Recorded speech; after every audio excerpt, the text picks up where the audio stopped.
और 14 महीने पहले गया था, पूना काम करता था। कल परसों हम नहीं बता सकते, थोड़ा परसों तो बोला कि हम जाएंगे। अरे तो कैसे करो, हमको समझ कैसे आता है, क्या करें। बैठाइए बैठाइए तो 4 महीना करेगा, 2 साल का हमने टाल हो गया।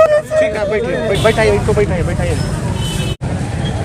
सुबह सुबह एक खबर आई सिवान के जीरादेई रेलवे ट्रैक पर कि एक युवक की कटकर वहां पे मौत हो गई। हालांकि कुछ देर के लिए पता नहीं चल सका कि युवक कहां का रहने वाला है, लेकिन अब उसकी पहचान हो गई है। वो सिवान जिले के महाराजगंज का रहने वाला बताया जाता है। इस पूरी घटना पर हम जानकारी लेने के लिए हमारे साथ यहाँ पर मौजूद है जो महाराजगंज से जेडीयू के विधायक हैं हेमनारायण शाह। इनसे जानेंगे कि सर ये युवक आखिर कहाँ से आ रहा था और किस तरह से ये घटना घट गई। ये युवक हमारे कसदेवरा पंचायत का छोटका टेहरा ग्राम का लड़का है। ये लगभग 1 साल से पूना में रह रहा था।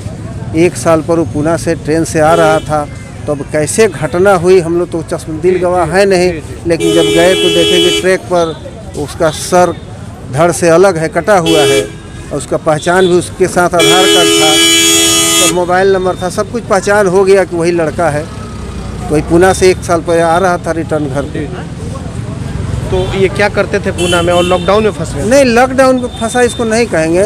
तो 1 साल पहले से गए हुए थे, तो सब फैक्ट्री या काम सब बंद हो गया। तो ये भी लड़का सोचा होगा कि हम चले घर, तो घर आ रहा था। तो उसमें दुर्भाग्यपूर्ण है कि ऐसी घटना हो गई।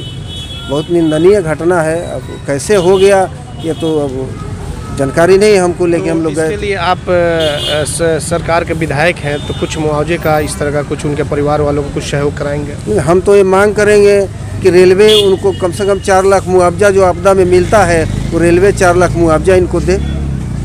क्या नाम था इनका? उपेंद्र कुमार नाम था इसका।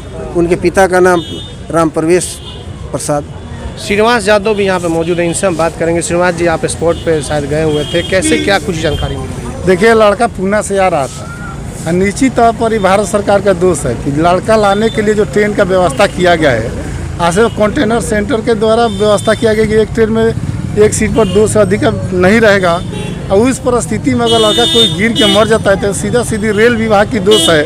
और रेल विभाग से हम मांग करते हैं भारत सरकार के मंत्री से कि इसको जो 14 लाख रुपया मिलता है रेल मंत्रालय से, वो अविलंब मिलना चाहिए और इसके परिजन को एक सरकारी नौकरी भी मिलना चाहिए, ताकि ये ऐसे महामारी के समय में घटना घटता है।